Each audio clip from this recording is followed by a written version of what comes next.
Welcome to the final Alliance for Bayway Associations, or ABC, seminar of the 2020-2021 season. We've had 5 seminars during this year.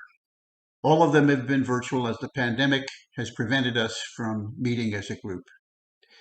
The final seminar will be a brief update on the Florida legislative session, summarizing action on bills that are important to all ABC associations and residents.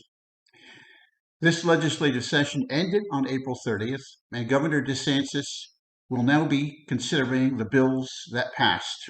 He's already signed one of them important to us. Travis Moore, who provides support for both the Community Associations Institute, known as CAI, and the property management company First Service Residential, has been involved in all the details and will describe the key outcomes of this legislative session that are important to us.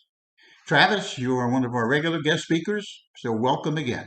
Well, it's great to be with you guys again this morning. I want to thank you for being so involved with the legislative process, certainly not just during the 60 days of the session, but really building relationships with your legislators prior to the session. And it really makes a difference when we're then talking to them up in Tallahassee. So thank you for that. It was a challenging session because we really didn't get to talk to them in the hallways like we like to do. The building was adhering to protocols, COVID protocols. So we had to testify remotely, do a lot of texting and emailing, but it ended up being a very successful session.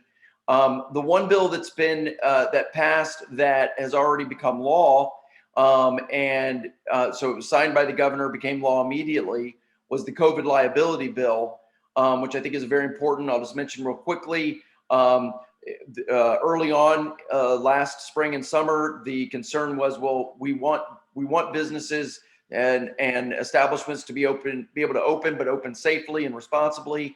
And if they were going to be open, and follow the rules and the guidelines that were presented or that they knew of at the time, because as you know, we were dealing with different regulations coming at us from the state, local, and federal government on a regular basis. They shouldn't be able to be then sued if somebody contracted COVID if they were following all the rules to the best of their ability. We wanted to make sure, because they were focused on the business community, that we included community associations, and particularly condo associations, even though we're not businesses generating profit, we are not-for-profit corporations. So that as they began opening amenities, pool, the gym, etc., keeping the elevator banks clean, all of those things that we do, we want to make sure that they were able to be protected should a lawsuit come. And so that bill passed. It was Senate Bill 72, and Senator Brandis from our area in St. Pete sponsored that bill. It was signed by the governor March 29th. So it now is the law of Florida. You'd have to be grossly negligent. A claim would be brought against you. You'd have to be saying, look, we knew these people had COVID and we were running around coughing on things and doing things and keeping them out or not keeping them out.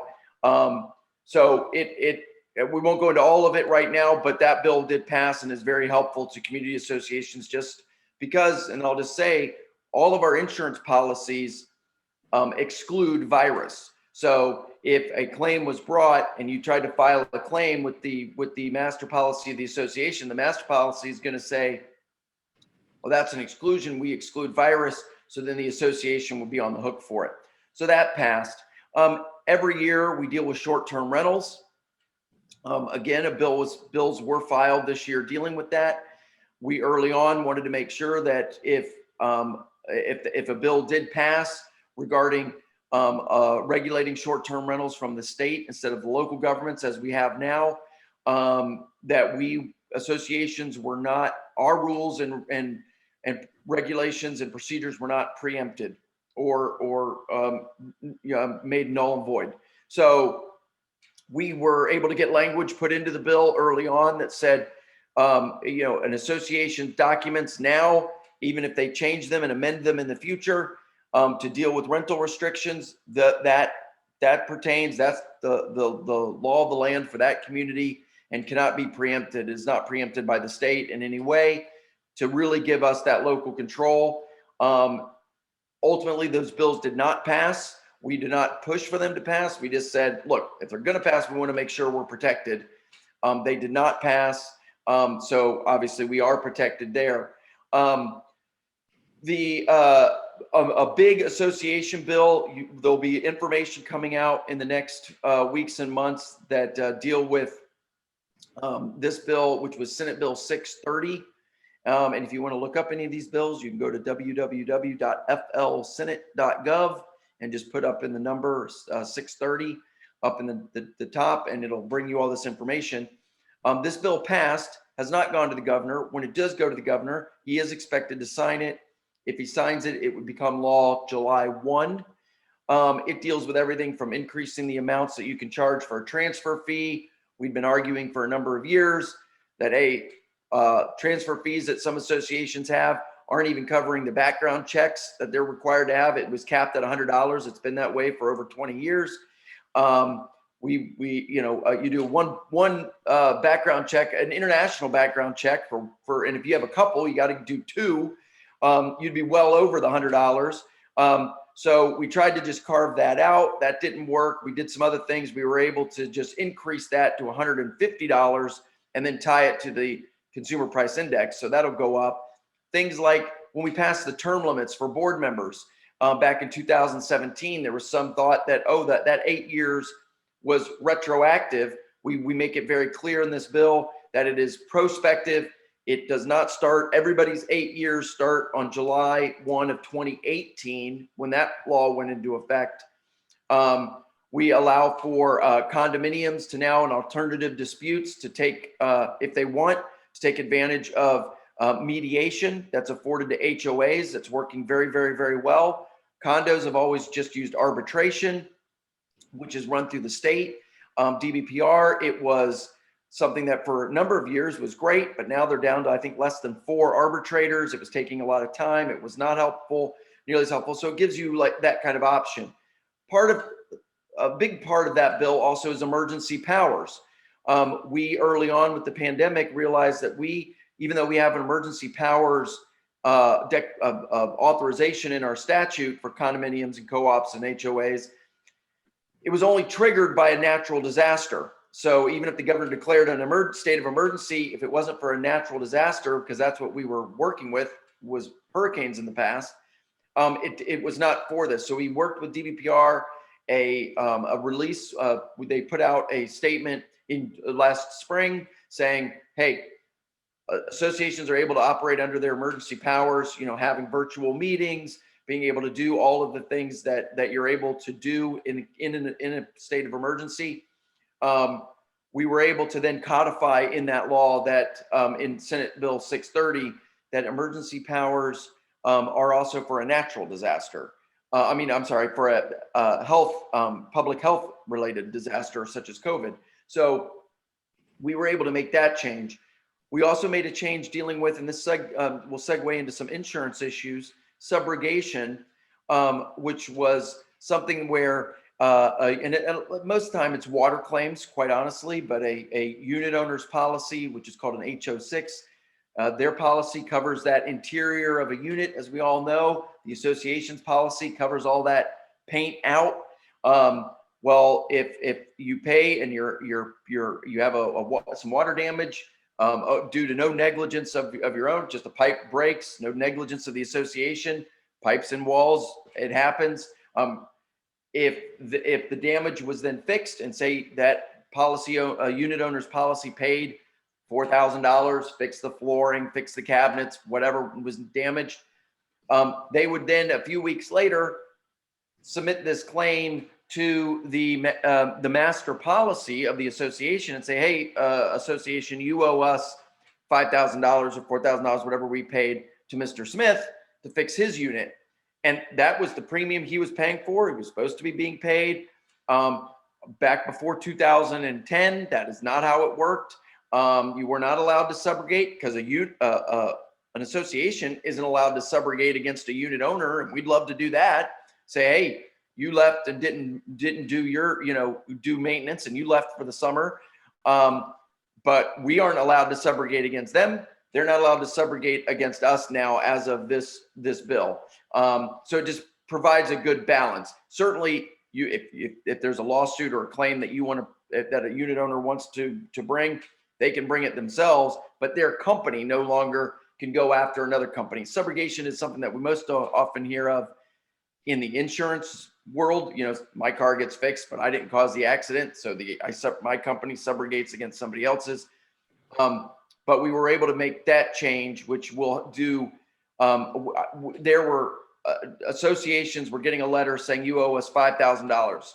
You owe us, if it wasn't paid in 30 days, you owe us 15. You now owe us 45. And the associations were saying, my company isn't going to cover it, so we have to just pay it. And they were settling and paying.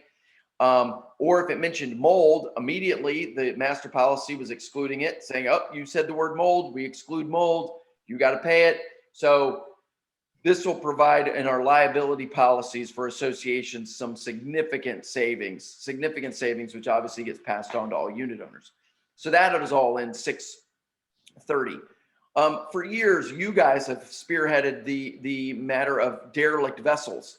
Senator Roussan was very involved with this in the past. Former Representative Webb and others. The city of St. Petersburg, we were able to work with them with FWC, which is our Fish and Wildlife Conservation Commission.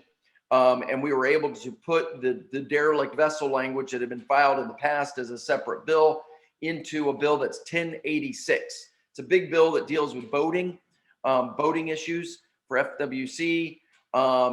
And we were able to include the derelict vessel language in that bill, which will make it much easier for these vessels to get removed, for the rightful person to get, there's some penalties there. And it'll go a long way to help solve some of that problem that especially that you guys are having in particular, but also all around the state. The big insurance package that passed was Senate Bill 76. Again, Senator Brandis was very involved with this.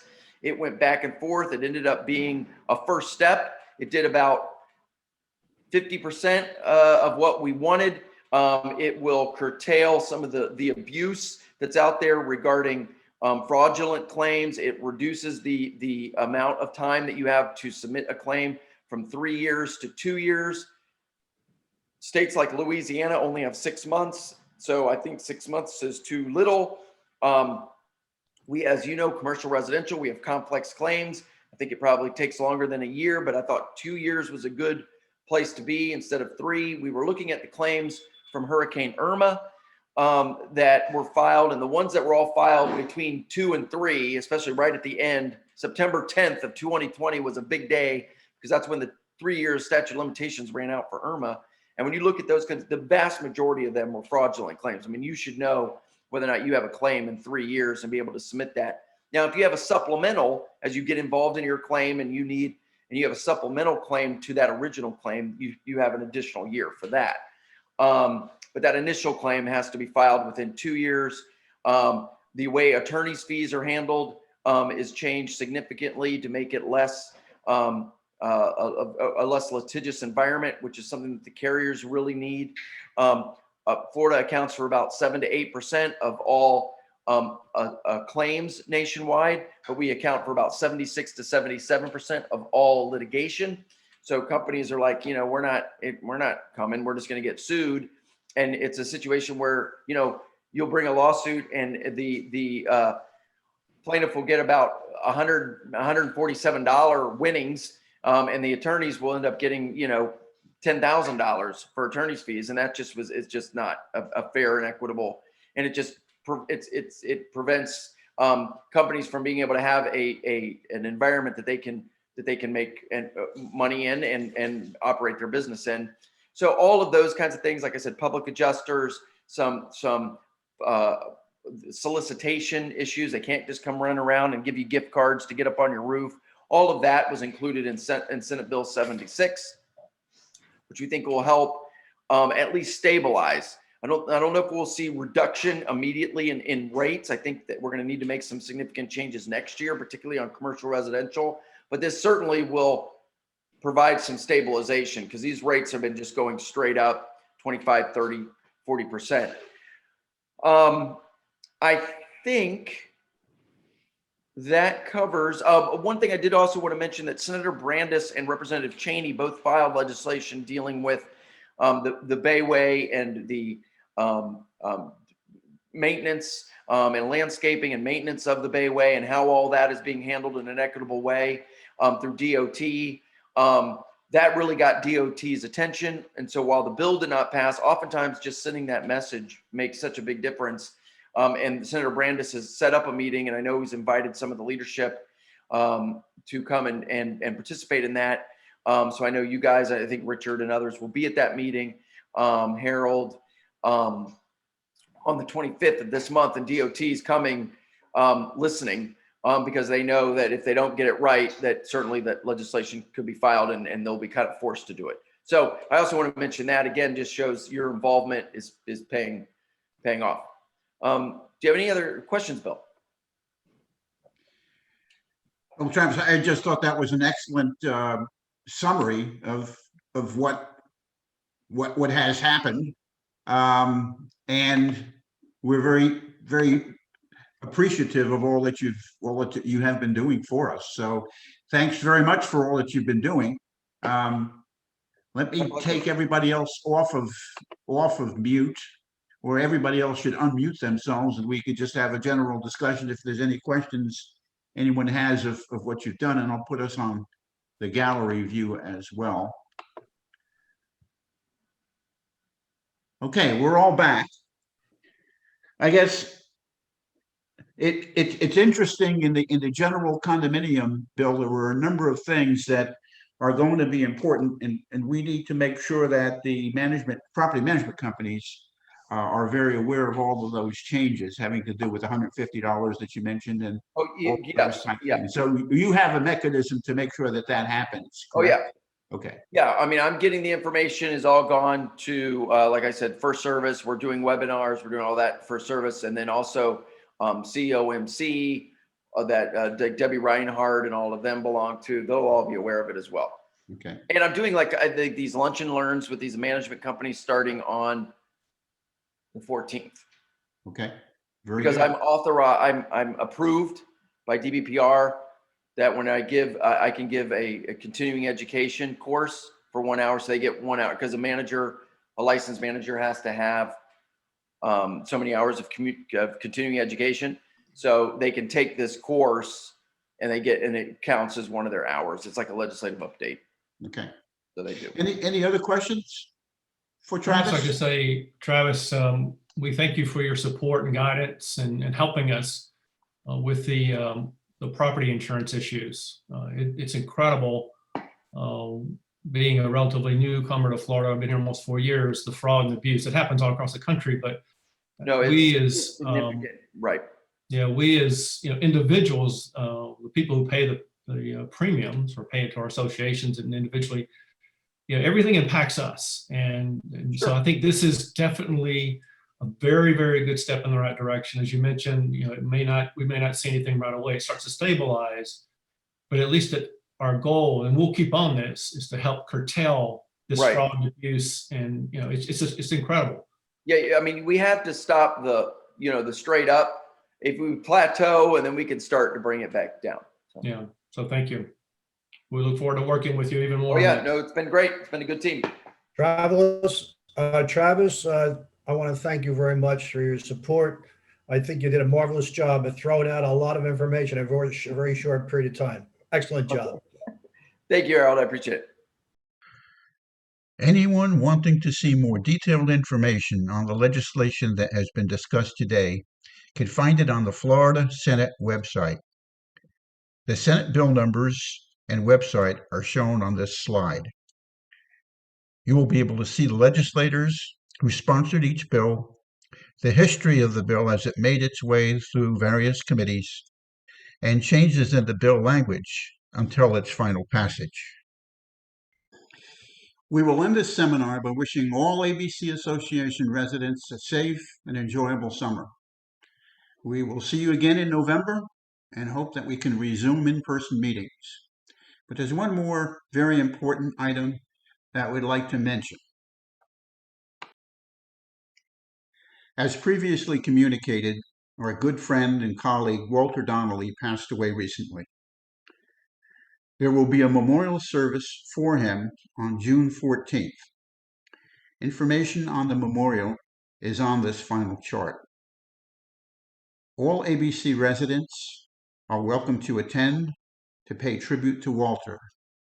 There will be a Mass at St. John Vianney Catholic Church, a gravesite service at Bay Pines National Cemetery, and a memorial reception at Isla del Sol Yacht and Country Club, all on that day.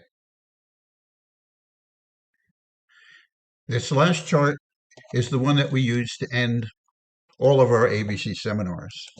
It provides a location for you to send suggestions and comments.